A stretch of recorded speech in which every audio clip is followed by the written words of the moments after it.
Yorgos Lanthimos? I hardly knew her.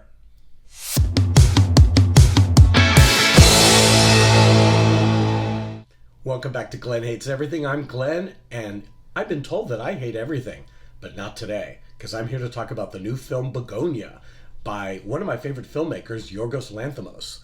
He's the guy who directed Dogtooth, The Lobster, The Killing of a Sacred Deer, The Favorite, which was one of my favorites, Poor Things, Kinds of Kindness, which I didn't love, and so I was hoping he would get his mojo back, and he has, with Bugonia. Bugonia is an adaptation of a 2003 South Korean film called Save the Green Planet, which, while similar in structure, is a much wackier, almost comic book style version of the same story. It's fun in its own way, but Yorgos Lanthimos, he sprinkles his magic dust all over this one to give it a bleaker, albeit still comedic feel. It stars Emma Stone and Jesse Plemons returning together again from the last film, Kinds of Kindness. Emma Stone actually has been working with Yorgos on many projects now. She, starred in Poor Things, which she won the Oscar for, was in The Favorite, Kinds of Kindness. She also did a short with him as well. But here she stars as Michelle Fuller, who is a CEO of like a biotech pharmaceutical company, and she's tightly wound. She's very condescending, a control freak, and she is someone who I think she thinks people like her, but they really don't.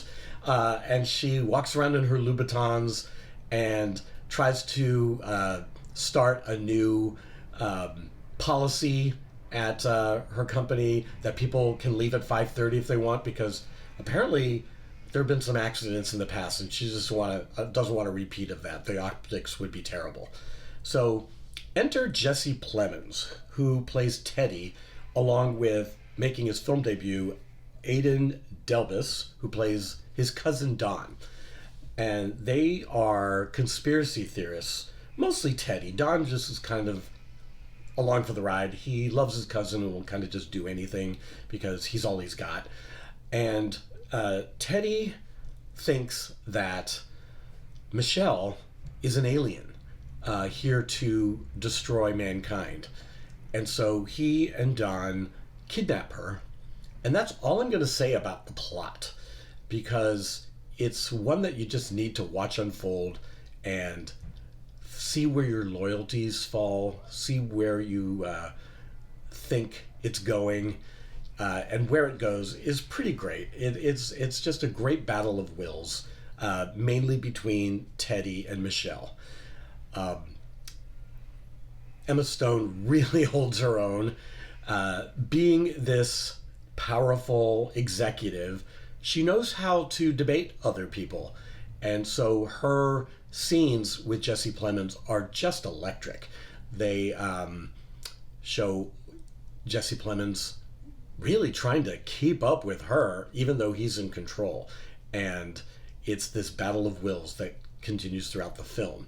There's a really cool cameo. I mean, it's a very small part, by Alicia Silverstone playing Teddy's mother. She's also worked with Yorgos before in The Killing of a Sacred Deer, so it was really nice to see her in this film. This film is very contained, and yet it becomes explosive and it's propulsive. And a lot of that is due to Jerkson Fendrix's score. He's worked with Yorgos Lanthimos before. This is a really unorthodox score because the cues don't always seem to match up with what we're watching, and it makes you feel a little off balance, and that feels almost by design. It's really loud and it's really in your face, over the top composing, and I love it. It's something that, I want to ride my bicycle down the street too, as you'll see in the film.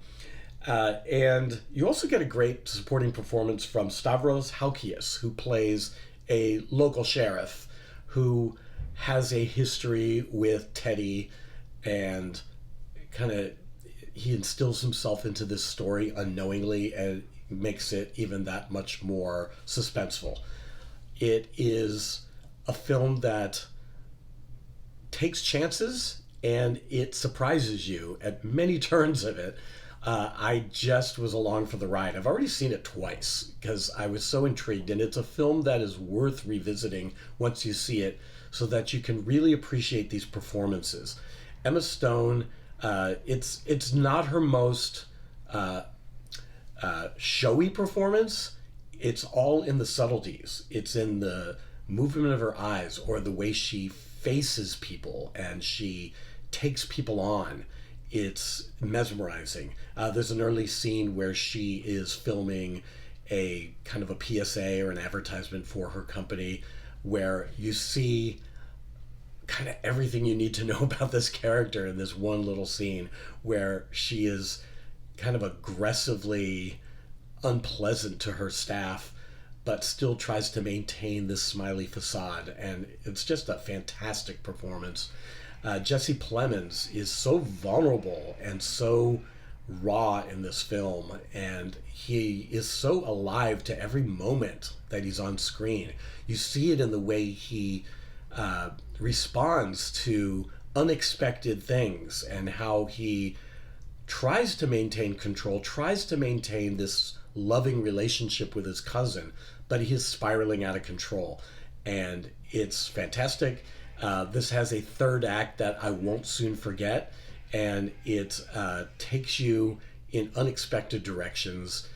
It's beautifully shot, again, by someone who has worked many times with Yorgos Lanthimos, and that's Robbie Ryan. And what I love about this is oftentimes their collaboration results in a lot of fisheye lenses, a lot of distorted images because of that lens that's being used. And here it's used sparingly and not as in your face. You know, there are some fisheye lens shots that I had to really think, oh, that is one. It's showing me a lot, but it's not distorting the images as it has in the past. And I really appreciated that because it wasn't an over-reliance on this one particular style. It's much more straightforward than a lot of his other films. It almost feels like a COVID movie because a lot of it is set in this one location. But don't let that fool you. This is really cinematic.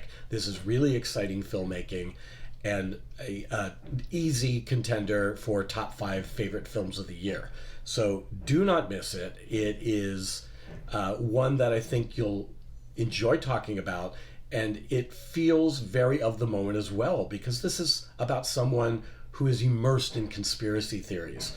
And I'm sure you know a person or two or have seen them on TikTok spouting their conspiracy theories. And so it's really examining this type of a personality and showing us everything that they're made of and what they really want out of their existence. And so it's very funny at times. It's also really touching. It's moving.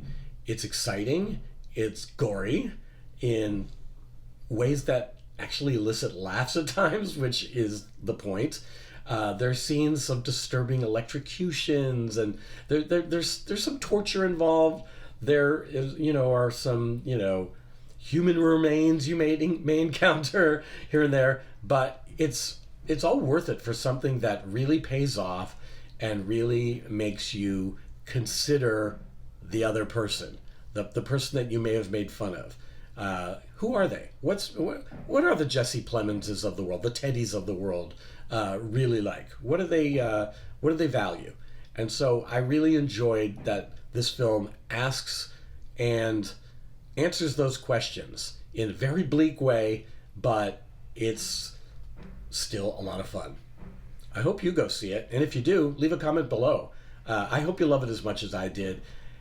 I will admit it's not for everybody, but it's a good ride nonetheless. So until then, see you next time.